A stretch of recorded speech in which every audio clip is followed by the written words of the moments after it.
Hi, my name is Tessa, and I'm going to be talking about building self-esteem as like my project for the semester. And I'm first going to be starting with a video by Alan Watts that I'm just going to include before jumping into the PowerPoint. Thank you. Want to express your feelings in stone. Now, stone doesn't give way very easily. It's tough stuff. And so you have to learn the skill or the discipline of the sculptor in order to express yourself in stone. And so in every other way, whatever you do, you require a skill.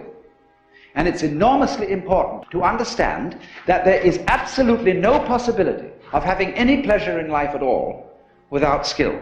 Money doesn't buy pleasure, ever. I live in Sausalito. We have a harbor full of ever so many pleasure craft. Motor cruisers, sailing boats, all kinds of things. And they never leave the dock.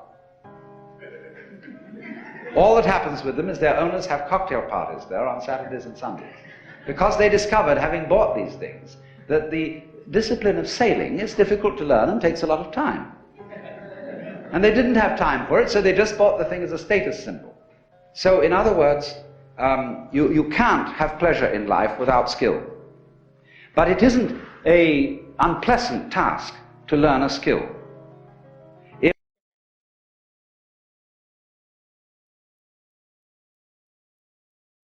So I'm going to be starting off with talking about intrinsic versus extrinsic value. And so, as you can see in the Alan Watts video, he talked about how a lot of people didn't learn skill, but yet they bought these expensive things as like a showmanship of like their status in life.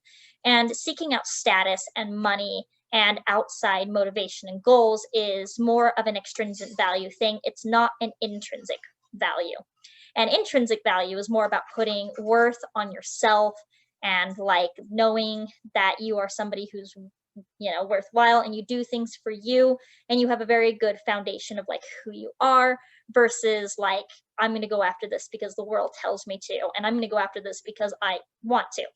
And of course, people have both extrinsic and intrinsic motivation, but from my personal studies this semester and from like my personal feelings on things, I have noticed that if you are someone who seeks out extrinsic value solely, you are somebody who is generally unfulfilled in life, and not enough success will ever fill you up because you are looking for social status, you are looking for worldly objectives, and you're not looking at like building up things on your own. And we can even see this at BYU Idaho when they talk about like doing a class for yourself or doing a class for an A. And there are several different lectures in a lot of different beginner classes, and they really encourage you to seek out self-learning and not just to seek out like just a grade or like a check mark or a check box. It just doesn't really build up the same kind of self-fulfillment as an intrinsic value would. And so then in week 3, we talked about mission statements. And so I just decided that I would share my mission statement with you before jumping into my SMART goals. And so I said, so a mission statement is going to be based off of what Alan Watts taught is the key to all joy. I will learn skills that will help me aid in building joy in my life. Skills will help me learn how to be confident in my abilities. And when I learn and use intrinsic values, I have the ability to grow my own self-esteem. And I will focus on using and building personal skills to help me learn how to rely less on social status and society/culture to be happy and fulfilled. And then we're going to talk about my values conflict, which is something that like we talked about at the very beginning of the semester, and like what values we do have and like what's kind of like, not really all the way there that we'd like to develop. And so I said that I think my conflict is valuing myself in general. I put value on many things, but I am a low priority. I do not feel like I care about myself. I think this has occurred due to abuse that I have suffered in my life. I put too much value on how others see me or treat me. I do not value myself more than others' opinions. And so as you can see, that immediately causes a lot of like depression and like guilt, shame, and self-doubt when you don't have the confidence to say, hey, this is what I am, which is why I picked this picture to demonstrate this slide, is because you need to have like a really good, solid, intrinsic foundation of who you are as a person. And my values weren't lining up with what I wanted.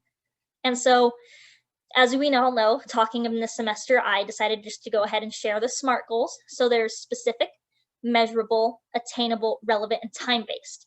And my SMART goal that I listed was to improve my self-confidence by learning and improving skills by the end of the semester. And so that was basically all that I really wanted to do through the rest of the semester.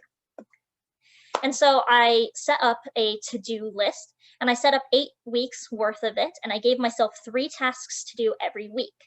And as you can see, for week 1, I decided to base most of my other weeks on week 1, but this gave a good foundation.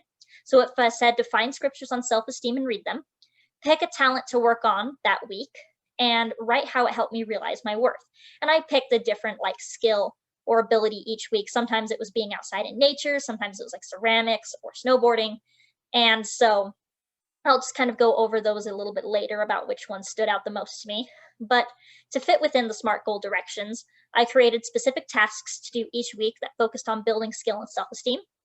And these skills focused on being outside in nature, doing activities like I mentioned, and keeping a journal, and just reading different conference talks. And I put priority on spending time with people who made me realize my intrinsic value versus my extrinsic value. And so there are just a couple of skills that I learned to do for my to-do list. And this semester, I actually decided to pick up snowboarding.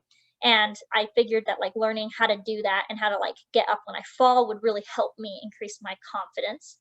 And I also spent time with my sister to help me realize how people can benefit from me being in their lives. My sister is my best friend, and she's the person that I spend a lot of time with. And you can see that's her in the blue right there in that picture. All right, and so I'll quickly share some highlights and quotes from Prophets on Self-Love, which is just to highlight some of the quotes that I read during my study and during that to-do list. And these are some I recorded in my journal. And so one is from Dietrich Uchtdorf, and it says, "If we look at ourselves only through mortal eyes, we may not see ourselves as good enough, but our Heavenly Father sees us as who we truly are and who we can become." And the next one's by Jeffrey R. Holland, and it said, C.S. Lewis once said that if we could recognize who we would realize that we were walking with possible gods and goddesses, whom, if we could see them in all their eternal dignity and glory, we would be tempted to fall down and worship, because this is true. We need to think more highly of ourselves, and we need to think more highly of each other, which I really liked how he pointed out, we need to think more highly of ourselves, because sometimes we don't really feel like those inner gods and goddesses that we know that we can become. And we're probably not as far away as we think we are sometimes. And so then I'll just quickly talk about the interview that I did. And so I decided to interview Charles Early because he has gone through similar different experiences to me, and he's managed to come out on top. He has many skills. He breakdances, he snowboards, and he likes to play the ukulele, and he's got some musical talent. And I shared some pictures of him, obviously, and with his permission. So there's a picture of him doing a breakdancing move. This one's him at a pond skimming event, and this one up here is also at the pond skimming event. And then this is just some stuff that Charles said. And so he said to set boundaries to protect yourself from toxic people. So basically, boundaries are just how you expect to be treated and treated with respect by other people, which is not something that I really had when I was going through that abusive situation. I didn't really have the self-value for a very long time to exit that situation, to leave that person, and to just say, hey, I'm done dealing with this. And then the second thing that he mentioned is if you sit at home all the time, you will be depressed. And depression goes along with self-worth and self-love and self-care, because you don't do those things when you're depressed. But one way to guarantee that you will continue to be depressed and that you won't have that value system is to stay at home and just hide yourself. You won't develop skills that you need. You won't go out there and get the interaction that you need, and you won't get out there and challenge, that inner belief of depression if you just stay at home. And then he also said skills help you build your personality, and that's why they're important, and which I found to be also very true. You can define yourself in little, if there was a circle with pegs, like that picture at the beginning of different things to do and different ways to express yourself. Skills help you build that expression. It helps you be oh yeah, I'm a person who likes this, and I'm a person who can do that. And I know who I am inside because of these things. And then they give you something to work towards and give you intrinsic self-confidence.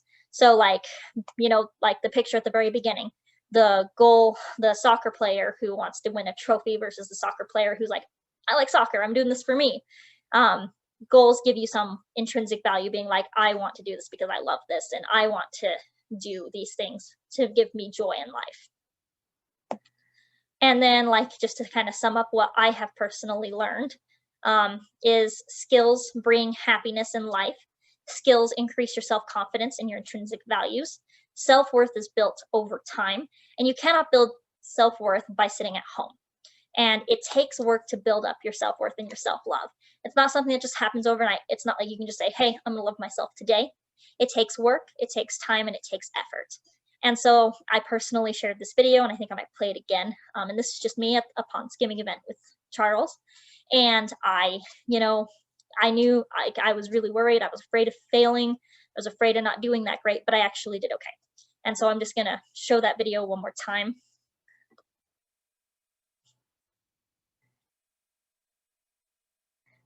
And even though I didn't make it all the way across, I still loved it and I still had fun, and it was something I personally enjoyed. And it gave me some intrinsic value and just helped me realize how far I had come from the beginning of the semester to the end. And so thank you so much for watching today.